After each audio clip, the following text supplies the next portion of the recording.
Hello everyone, welcome back to the channel. I'm Ben, this is Books with Bengus Khan, and today I have for you my May monthly reading wrap-up. And it has been an absolutely incredible reading month. In terms of quality of read, maybe one of my best ever, which ended up being a surprise based on the mediocre beginning to the month that I had. And I actually haven't finished any new books since my mid-month check-in with where I wrapped up my 3 reads up to that point for a variety of interesting factors that I'll get into. But I have been doing a lot of reading, so even if the Goodreads page count ends up looking like one of my lowest ever, because for some reason they don't take into account the progress that you submit on books along the way, but it has been a very expansive, fun reading month for me nonetheless, even if I've only finished 3 books. One of the reasons is that I just got back from a little bit of a road trip from New Jersey all the way up to Niagara Falls in New York and Canada. And we went to both sides of the falls, seeing it from different angles, and it was so beautiful. The falls were so majestic. I loved taking the Maid of the Mist boat right up to the foot of the falls, and they're kind of surrounding you, and it's this wall of roaring white water. Oh, it was just great. Highly recommend going there if you haven't. And the park on the American side, on the New York side, is really beautiful and peaceful. And then we stopped at beautiful Watkins Glen State Park, which has this gorge trail with lots of little waterfalls as well. I did not get a ton of reading done over the course of that trip, so that's why I might have not finished the most recent book that I'm on, that I'm almost done with. But I'll get into the books now, because one of the reasons I didn't read too many is because the book I started with, Monster Hunter International, took me a lot longer than I would usually expect. I was viewing this as a palate cleanser type between a lot of other heavier reads, and ended up almost taking 2 weeks to get through. It's beefier than I really thought, because it's a mass market that is 700 pages long, and they really pack the words into the page. There's not much in terms of margins there. So it's a beefy book, and I enjoyed it. It was okay, but it was just a kind of 3-star read where I was engaged to it, but it wasn't calling out to me to come back to it and read it, at any moment in the day, at any spare moment where I might, with a book that I'm really engaged or hooked to, might want to just pick it up when I have minutes here and there, go on extra long walks or do extra yard work to listen to the audiobook more. It wasn't calling to me to do that, so I kind of wasn't doing too much reading, over the course of these 2 weeks to get it done, and ended up being okay. I think I'm going to continue the series to see if it improves for me beyond his debut by Larry Correia. But it's a little more pulpy and cheesy, I think, than is ideal for me, even for a palate cleanser read. So this is urban fantasy where there is a private corporation, Monster Hunter International, based in the south of the US, and there are similar corporations or companies in different countries, and there's also a government agency that are all designed to fight monsters kind of in secret from the knowledge of the public. And it's kind of your basic horror monsters like vampires and zombies and wights, and they fight them mostly through non-magical means, just through guns. And there were some engaging action scenes, even though it's not really my kind of action. But the plotting felt very Marvel and Avengers like there's this big MacGuffin, there's this artifact that might open up a portal to another world or dimension where lots of demons are going to come through and basically cause an apocalypse on Earth.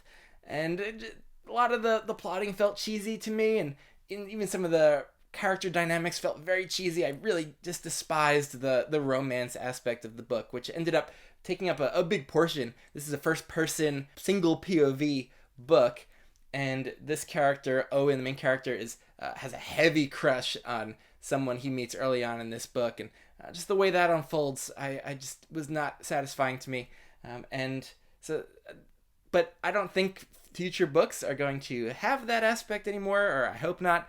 And so we'll see with that taken care of, and then maybe if some of the new plots are more engaging, a little less Marvel-like for me, then maybe I might enjoy them more. So I'll see. But that was just a 3-star okay read for me. But that was my only mediocre read of the month. Since then, it was straight diesel. So then I turned to Piranesi by Susanna Clarke. I didn't know how this one would go, because I didn't actually enjoy the beginning of Jonathan Strange and Mr. Norrell, and I put that one down, save for another time, when I was more in the mood for that style. But this one, totally different style. And because of who the character is and their situation, it's all journal entries from this one main character.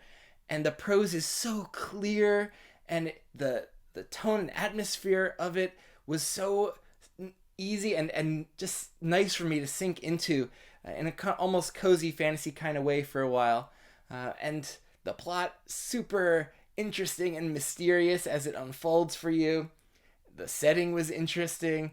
I loved everything about this, and I think it'll be an awesome book for me to reread as well. And I can't wait to try that, actually. And I did this immersively with reading, because to see how it's written with the journal entries and all of the characters, like spellings and capitalizations and lists and things, it ended up adding a lot to the read. But then to do it with Chiwetel Ejiofor's amazing audio narration, which was just so perfect for this character, just made it so immersive of an experience. So I'd highly recommend the audiobook and doing it immersively, because one of the best narrations I have ever heard. So just a fantastic 5-star read for me.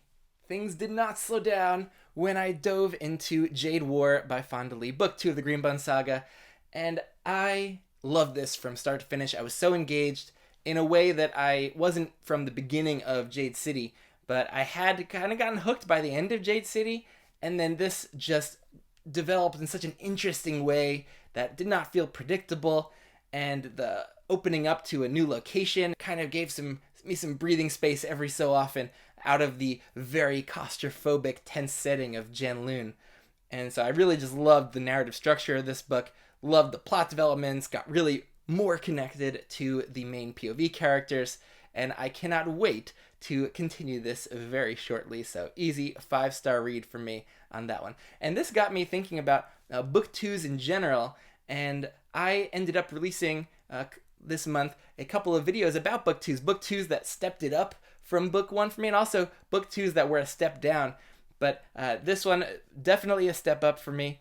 And another book 2 I'll talk about in this video is another step up. But I just love being able to jump right in, and you already know the setting, the situation, you already have connections to the characters, and the plot is just taking off from the beginning. That is perfect for me. I love diving into a great book 2. Which leads me to what I'm reading now, because those are the only 3 books I finished this month. Well, the reason for that is that I thought I would be in a live chat discussion about a Feast for Crows at the end of this month. And so I, after finishing Jade War, started Feast for Crows. And I got about 2/3 of the way in, and I was having a great time with it, by the way. And then the live show got pushed back by a month. And so I was thinking, well, I'm in no rush then to finish this. I'll maybe finish it up as we get closer to that live chat so it's more fresh. And so I decided to pause that and pick up Mad Ship by Robin Hobb, book 2 of the Live Ship Traders trilogy. Never know if it's The Mad Ship or just Mad Ship. I think it's just Mad Ship. So I am going to be in a live chat discussion, spoiler-filled discussion with Colin at Colin's Corner on Sunday morning at his channel about this book. And I can probably discuss my feelings about it because I have one chapter to go. I am right near the end, but I didn't finish it in May. I'll be finishing it today on the 1st of June. And so this has been a fantastic read. Yet another book, too, that had me utterly engaged from the first word to, well, close to the final one now. So it has been a spectacular read where just some epic and dramatic events have been befalling all of these different main characters. There's been character development in a really interesting way for a lot of the POV characters. I have been loving this series, probably more than I did the Farseer trilogy. This is going to be an easy 5-star read for me, and another one that I wish I could go back now and put into my video about book 2s that stepped it up from book 1. I ended up really liking Ship of Magic, but was a slow burn to really set things up for the characters and the situation and the world building. And it did set up a lot of mysteries, and a lot of the kind of real series-long plots didn't really take hold until this book. And so I just loved hitting the ground running with this one, and it being so insanely dramatic in so many ways.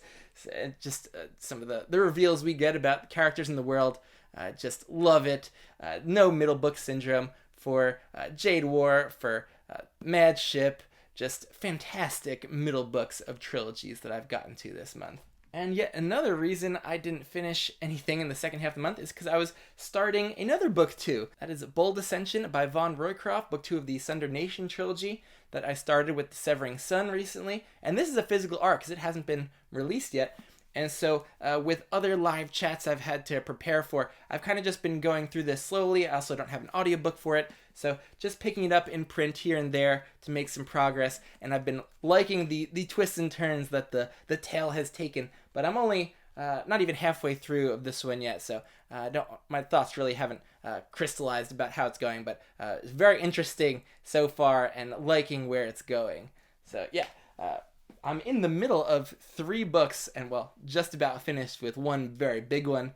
So, yeah, been reading a lot of pages the last couple weeks, but haven't finished anything. For Book of the Month, I think I have to go with Piranesi by Susanna Clarke. This was a magical read. It felt special in certain ways that just a lot of other books don't, where I was so connected to the narrator, the protagonist, and it was such an interesting, thought-provoking plot that it just flew by for me, and the audiobook definitely helped out with this incredibly immersive experience. But just absolutely loved Piranesi. But basically could have been a 3-way tie with Jade War or even Mad Ship, but haven't finished that yet, so I don't want to really count it for last month. So what am I going to be reading in June? Well, that's a pretty easy proposition, so I will be finishing the last chapter and epilogue of Mad Ship, and then I will definitely be going on to finish with Ship of Destiny. So finish out the trilogy. This is a clear 5-star prediction for me. So got the ending of that trilogy, and then the ending to another heavy trilogy, Jade Legacy, another 5-star prediction for me. So yeah, June will be a month of heavy endings. But then I'll be continuing A Feast for Crows. I'll get to the last half of that one, and the last half of Bold Ascension as well. So I'm in the middle of all these series and books right now. That'll probably take up most of my June. Not sure what else I'll fit in besides that yet. Hope you enjoyed the monthly wrap-up. Let me know what some of your favorite reads or anything you ended up not liking too in the comments.